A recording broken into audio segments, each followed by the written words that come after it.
हमारे चैनल पर खुश आमदीद। अगर आप हमारे इस चैनल पर पहली दफ़ा आए हैं तो सब्सक्राइब ज़रूर करें। हमारे पड़ोस में माई सुगरा रहती थी। कभी उन्होंने अच्छे दिन भी देखे थे, लेकिन बेवगी के बाद हालात ऐसे हो गए कि वो मेरे घर काम करने पर मजबूर हो गए। माँ ने इनको परेशान देखकर मुलाजमा रख लिया और वो हमारे घर काम करने लगी। माई सुगरा का एक ही बेटा था जिसका नाम इरशाद था। इससे पढ़ने का शौक था, मगर इस खातून के हालात इजाजत ना देते थे कि अपने बच्चे को पढ़ा सके। हालांकि गांव के स्कूल की फीस भी इन दिनों बराए नाम ही थी। जब अम्मा ने मुझे स्कूल दाखिल कराया, मेरी उम्र 5 बरस थी। पहले दिन स्कूल जाने का तजर्बा अच्छा ना रहा। लड़कियों ने मुझे सताया, बाल खींचे और कुछ लड़कों ने मेरी किताब छीनने की कोशिश की तो वो फट गई। मैं रोती हुई घर लौटी। माँ ने मुझे इस कदर गमज़दा देखा तो पूछा, क्या बात है? मैंने कहा कि स्कूल के लड़के और लड़कियां बहुत बुरे हैं, वो मुझे तंग करते हैं, अब मैं कभी स्कूल नहीं जाऊंगी। माई सुगरा ने सुना तो बोली, मैं कल जाकर सारी बातें टीचर को बताऊंगी, वो उन बच्चों की पिटाई लगाएंगी। अगले दिन जब मैं माई सुगरा के हमरा स्कूल जाने लगी तो उनके बेटे इरशाद ने कहा, अम्मा अगर आप मुझे स्कूल दाखिल करा दे तो मैं देखूंगा कि कौन नौरीन को कुछ कहता है। मैं इस बच्चे की ऐसी पिटाई लगूंगा कि वो याद करेगा। इस पर अम्मा बोली, बेटे तुम स्कूल में दाखिला ले लो और नौरीन के साथ आया जाया करो। तुम्हारी फीस, किताबों का खर्चा सब मैं दूंगी। माई सुगरा की तो दिल्ली मुराद बर आई। अगले दिन इरशाद को स्कूल में दाखिल करा दिया गया। वो उम्र में मुझसे 4-5 साल बड़ा था। हम इकट्ठे स्कूल जाते। मुझे इसके साथ तहफ़्फ़ुज़ महसूस होता, यूं मेरी इसके साथ उनसियत हो गई। इरशाद रोजाना शाम को किताबें लेकर आ जाता, हम मिलकर सबक याद करते। बड़ा होने की वजह से वो पढ़ाई में काफी तेज था। हम दोनों भैया के कमरे में बैठकर पढ़ते क्योंकि मेरा भाई शहर पढ़ने गया हुआ था। इन दिनों मेरी उम्र 9-10 साल के करीब थी। इतनी मासूम थी कि दुनिया की बातों को नहीं समझती थी, मगर इरशाद 13-14 बरस का था। इसके बारे में घर वालों को कोई बदगुमानी न थी। अम्मा उसे अपने बच्चों जैसा समझती थी और अब ज्यादा उसका ख्याल रखने लगी।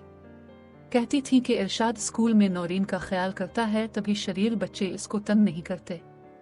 यूं ही 2 साल गुजर गए। अब इरशाद में कुछ तब्दीली आने लगी। मैं और वो जब तन्हा होते वो मुझसे अजीबो गरीब बातें करने लगता। इन बातों का रद्द अमल ये होता कि मैं परेशान भी होती थी और कभी झीम जाती, लेकिन इन बातों का जिक्र मैं कभी किसी से ना करती थी क्योंकि मैं इसको अपना मुहाफिज समझती थी। इसका साथ मेरे लिए बड़ा सहारा था।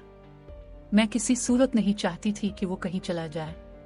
तभी उसकी हर बात मान लेती, जो बातें बुरी करता नजरअंदाज कर दिया करती और पूरी राजदारी से काम भी लेती। इस रोज हमारे यहाँ एक खुशी की तकरीब थी। सो अम्मा ने इरशाद को रोक लिया कि कामों में हाथ बटाए। काम करते हुए वो गुनगुनाने लगा तो पता चला कि उसकी आवाज बहुत अच्छी है। बस फिर किया था।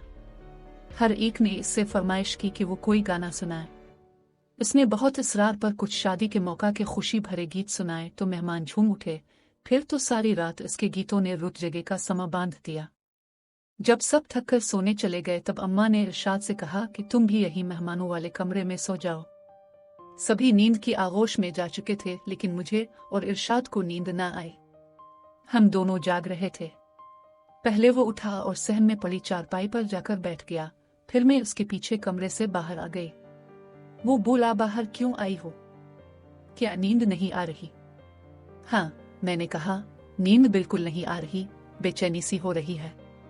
ज्यादा देर तक जागने से ऐसा हो जाता है, थकन हो जाए तो भी नींद नहीं आती। इस रात हम दोनों जागते रहे और हमने खूब बातें की। मुझे जरा भी एहसास न हुआ कि वो हमारी मुलाजमा का लड़का है और मेरा इसका कोई मेल नहीं है। इस रात पहली बार कम उम्री के बावजूद मोहब्बत की अहमियत और दूसरी कई पुरकशिश बातों से आशना हुई जो जिंदगी में यादगार बन जाती है। पॉप हटने से पहले मैं इरशाद के साथ सहन से उठकर अपने कमरे में आ गई और आंखें मूंद कर सोती बन गई। इस वक्त मेरी उम्र 10 बरस थी और ये वो उम्र होती है जब जुबान चुप रहती है मगर आंखें बोलती है। उन्हीं दिनों जब मुझे अपनी खूबसूरती और उम्र की दिलकशी का पहली बार एहसास हुआ तो मैंने इरशाद के बारे सोचना शुरू किया। मैं इसमें दिलचस्पी जरूर रखती थी, लेकिन मोहब्बत मुझे इससे न थी। न कभी ये सोचा कि वो हमेशा मेरे साथ रहे। बल्कि अब तो सोचती कि अगर इससे अच्छा कोई और मिल जाए तो मैं अपनी मुलाजमा के इस सपूत की जानिब मुड़ कर भी ना देखूंगी। मजबूरी ये थी कि मुझे अभी तक स्कूल में इरशाद के प्रोटेक्शन की ज़रूरत थी और उसके साथ रहने की आदत ऐसी पड़ गई थी कि इसके बगैर खुद को तन्हा और अधूरा ख्याल करती थी। दरअसल मैं इरशाद को नहीं, इसकी बातों को पसंद करती थी जिनसे मुझे रूहानी सुकून मिलता था। एक रोज गांव में किसी का इंतकाल हो गया। घर वाले वहां चले गए। इरशाद और उसकी बहन को हमारे पास छोड़ गए ताकि हम अकेले ना रहें। इसकी बहन तो खाना खाकर सो गई और इरशाद बातों के चस्के में बैठ गए कि हमको अभी नींद ना आ रही थी। ये दिन मेरी जिंदगी का सियाह तरीन दिन था। हम आधी रात को बातों में महव थे। एहसास न हुआ कि आपा का मंगेतर जमाल कब वहां आया और हमारी बातें सुनता रहा, हालांकि हम गलत किस्म की बातें ना कर रहे थे। लेकिन इस शख्स के लिए तो कम न था कि लड़का और लड़की तन्हाई में आधी रात को बातों में मगन। बहरहाल जमाल भाई दबे कदमों कमरे में आए और हमको बहुत बुरा भला कहा। उन्होंने इरशाद को तो 2-4 जूते भी लगाए कि नौकरानी के बच्चे तेरी ये हिम्मत, अपनी औकात भूल गया। उन्होंने बाजू से पकड़कर इसको इसी वक्त घर से निकाल दिया और बोले, अब कभी मैं तेरी सूरत ना देखूं, अब कभी इधर का रुख ना करना। इरशाद तो इस दिन से ऐसा गया, फिर कभी वापस ना आया। लेकिन मैं कम नसीब आज भी एक ग्रां बोझ तले दबी सिसक रही हूँ। मेरा ख्याल था कि जमाल भाई खूब इस वाक़ये की तशहीर करेंगे, अम्मा अब्बा से भी शिकायत करेंगे, बाजी को बताएंगे कि देखो तुम्हारी बहन की ये हरकतें हैं। लेकिन उन्होंने ऐसा ना किया, बल्कि इस जुर्म की उन्होंने मुझे ऐसी सजा दी कि काश मुझको मौत ही आ जाती तो अच्छा था।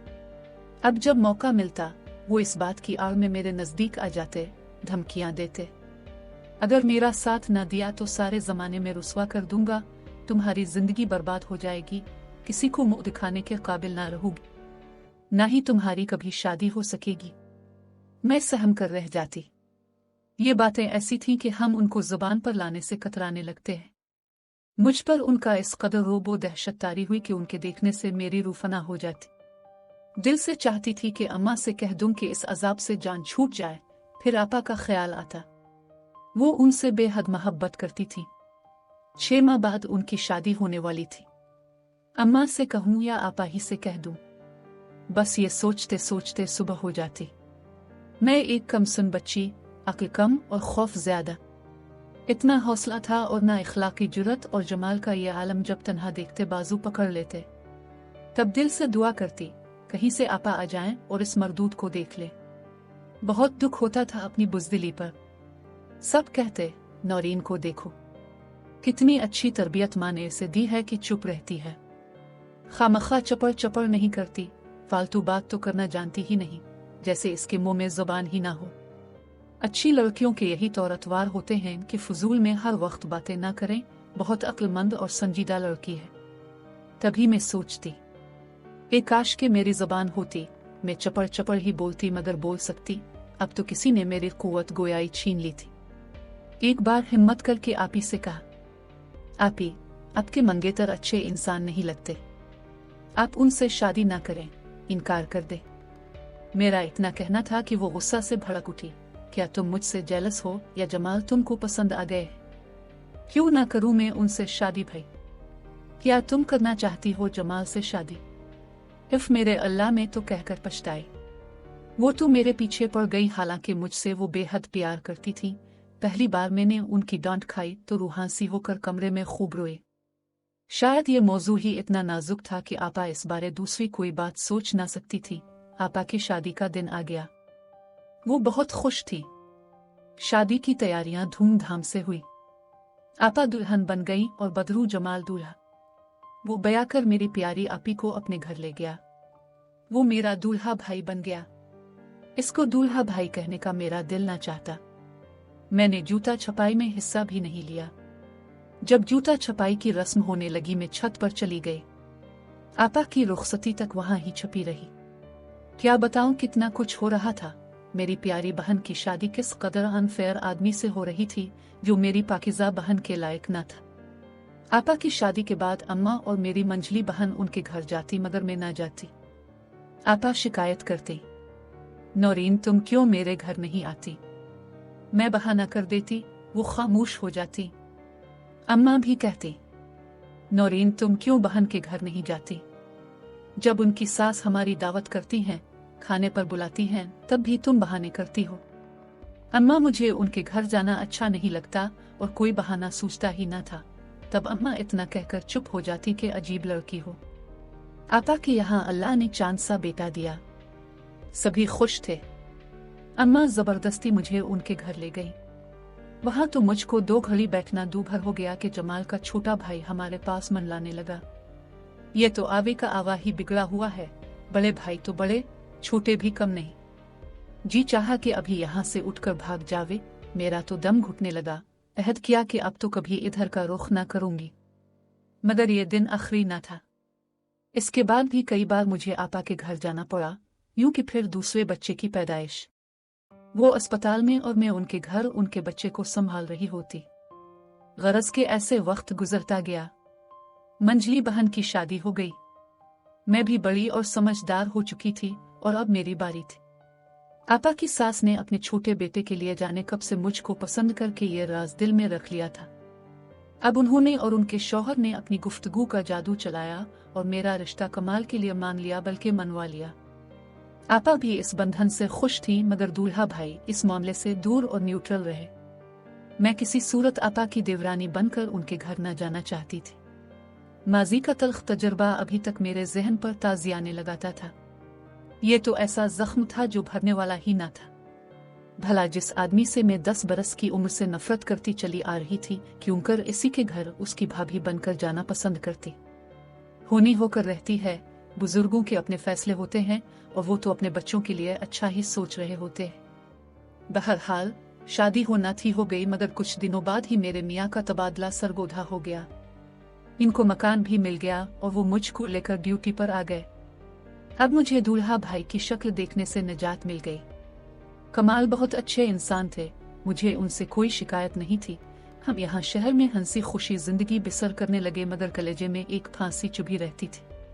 जी चाहता कमाल को बता दूं ये तुम्हारा भाई किस किरदार का मालिक है। खुदा ने मेरी सुन ली और वो नौकरी के लिए 5 साल के कॉन्ट्रैक्ट पर दुबई चले गए। 5 साल में सिर्फ एक मर्तबा ईद की छुट्टियों पर आपा और जमाल घर आए और मैं ईद के बहाने मैके चली गई। वो 1 हफ्ता रहकर वापस चले गए। कोई तवील प्रोजेक्ट था और अभी मुकम्मल ना हुआ था, लिहाजा उनको दोबारा 3 साल के लिए कॉन्ट्रैक्ट पर रख लिया गया। वो वहीं रह गए। मुझे मेरे रब ने सुकून हर शय से नवाजा। प्यारे 2 बच्चे, सास ससुर और शौहर का प्यार, मेरी जिंदगी खुशियों भरी थी। पुराने जख्म भी मुंदमिल लगते थे। अचानक एक रोज इत्तला मिली कि तामीराती काम के दौरान भारी क्रेन गिरने से जमाल वहां मौके पर जाँ बहक हो गए। दूसरे भी काफी कारकुन जख्मी हुए थे और कुछ जाँ बहक हो गए थे। ये एक बड़ा हादसा था। माजी में जो भी बुरा हुआ था, लेकिन यह हादसा इससे बुरा था क्योंकि मेरी प्यारी आपा का घर उजड़ गया था। इनकी बादशाही बेवगी में तब्दील हो गई और उनके 3 बच्चे यतीम हो गए। वो बेवा होकर दूल्हा भाई की मैयत के साथ वतन वापस आई। वो बहुत गमजदा थी और मुझसे उनका गम देखा ना जाता था। मेरे दिल में अपने दूल्हा भाई के लिए गुस्सा तो बहुत था, लेकिन मैंने कभी ये ना चाहा कि आपा को इतना गम मिले कि मेरी बहन बेवा हो जाए। लेकिन खुदा की करनी उनकी किस्मत में ऐसा होना ही लिखा था, सो हो गया। खुदा जानता है मैंने कभी उनको ऐसी बद्दुआ ना दी थी। अल्लाह ताला की मसलहतें और उसकी मर्जी, वो जो चाहे हो जाता है। इंसान तो बेबस है, कादिर की मर्जी के आगे सर तस्लीम खम करना पड़ता है और यही बंदगी का तकाजा भी है। नाजरीन, कहानी के मुतालिक अपनी राय जरूर दें। मिलते हैं अगली वीडियो में, तब तक के लिए खुदा हाफिज।